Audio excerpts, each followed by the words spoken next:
let's start off. Just tell me a little bit about both of you, where you live, if you don't mind, what you do, just kind of give us a little background.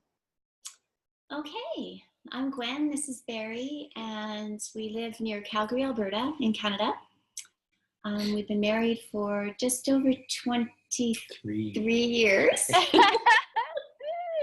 And look how happy you are. Every day is paradise, and we don't even recognize our anniversary a lot of time. Our parents will phone us and remind us. Yeah. But yeah, we just kind of forget the day because every day is good. Right. Every day. I love it. Yeah. So, what do you guys do for a living?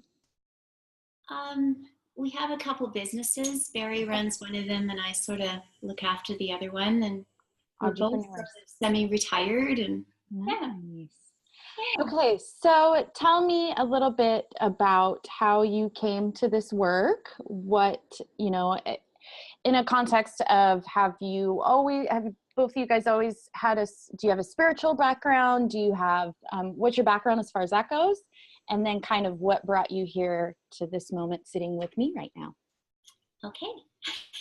For me, I've always been more spiritual than religious because I don't like rules, and that's been more in the last 25 years since I met Gwen than before. Even I knew that's what I wanted. I want to find out more about spirituality, not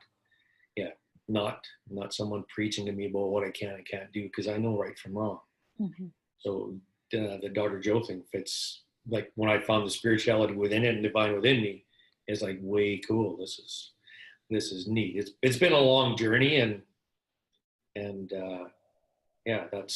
that's what I was after.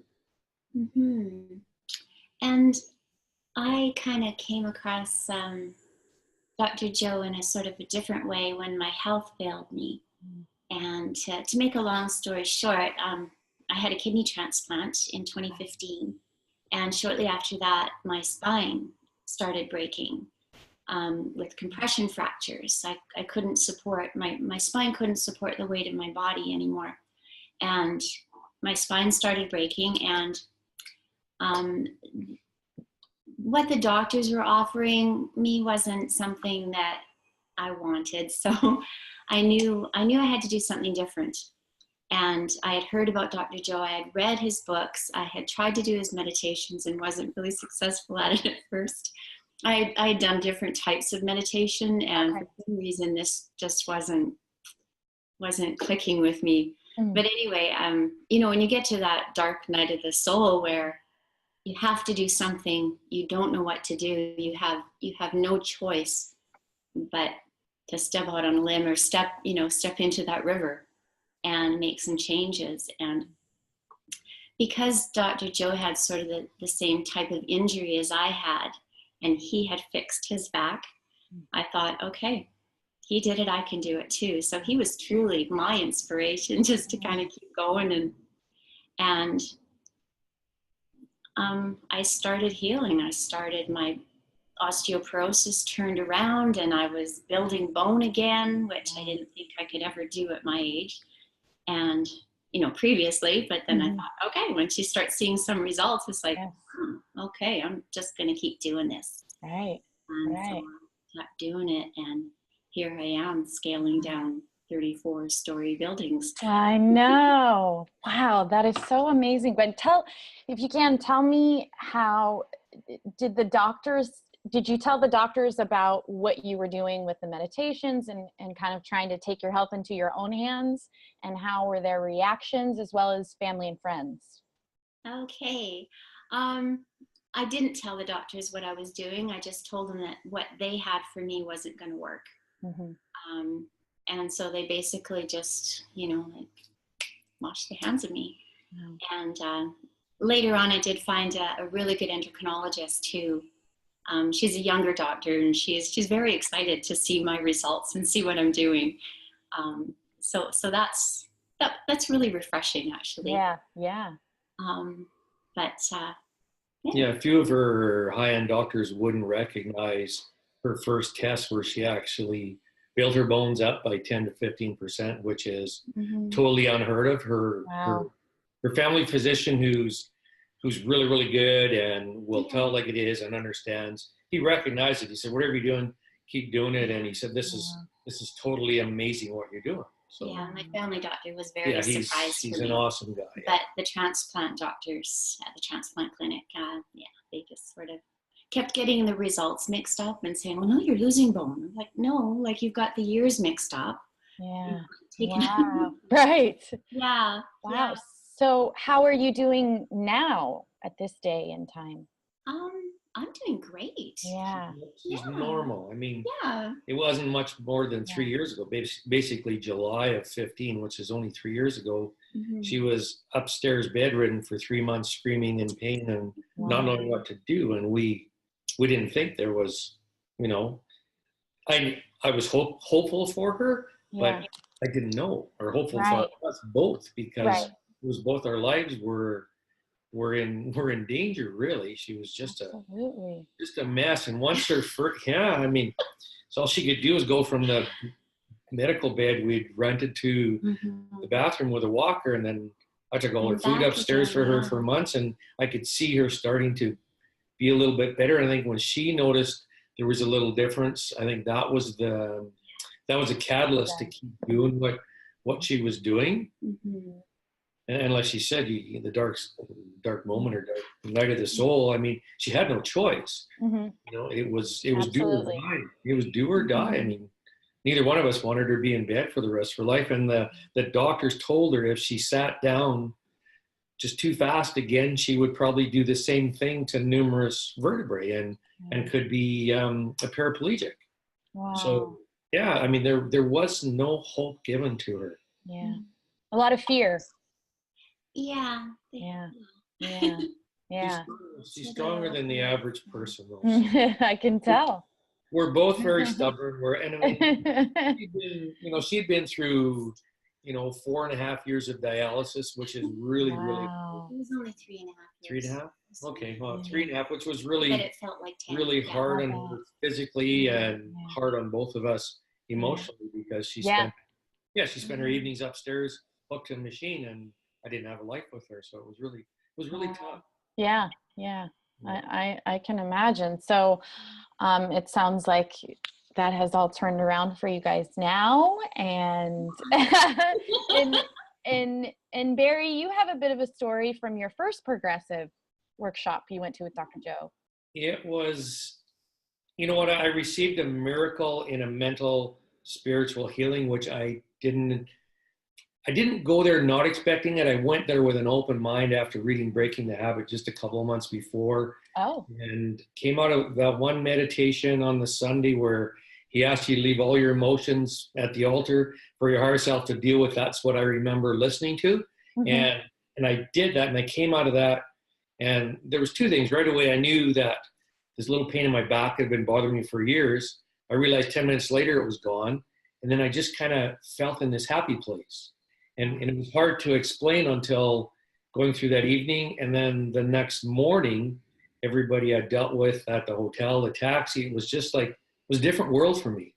It was everybody I encountered, whether I was attracting it, they were all just at peace and smiley. And it was so, at that time, before I even got home, I knew that there was a major difference in my life.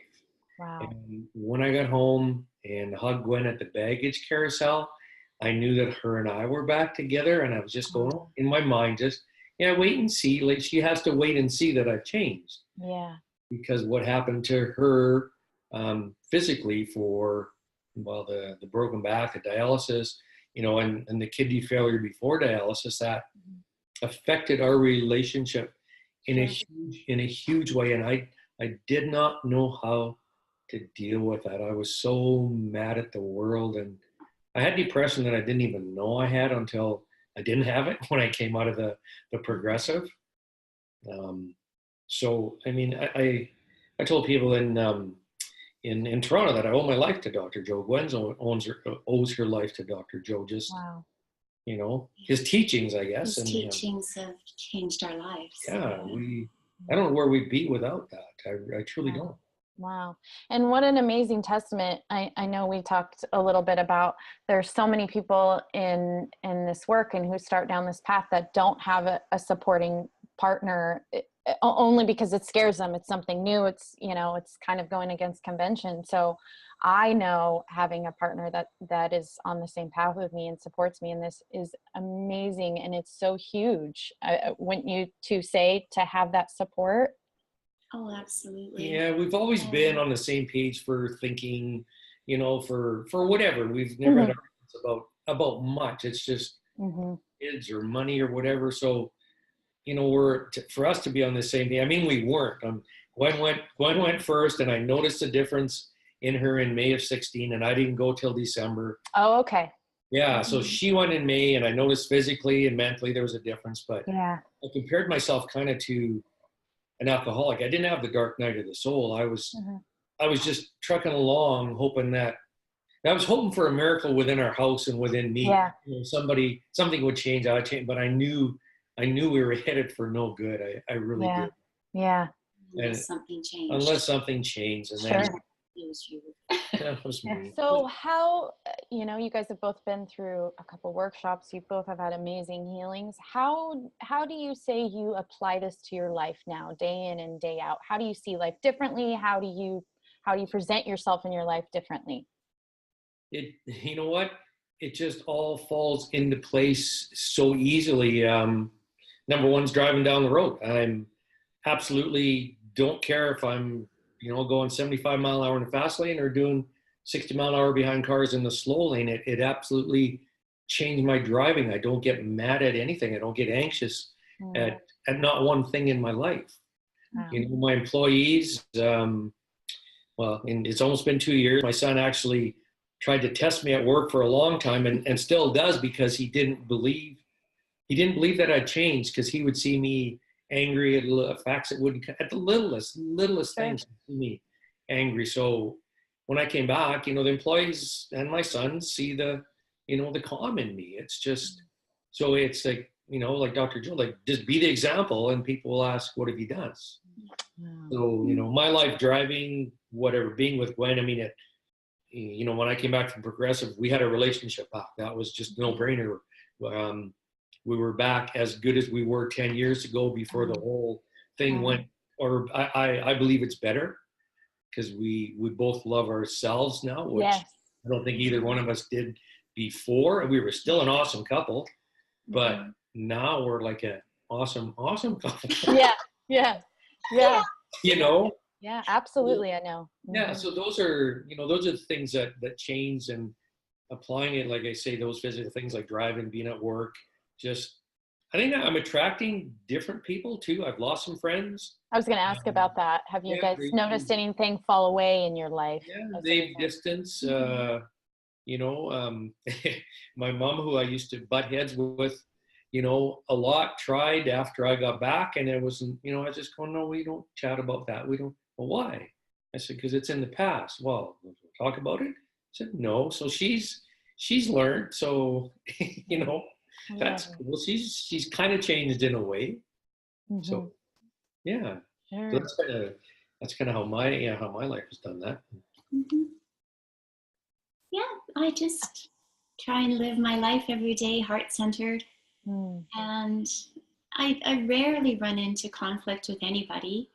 It's lovely. Yeah.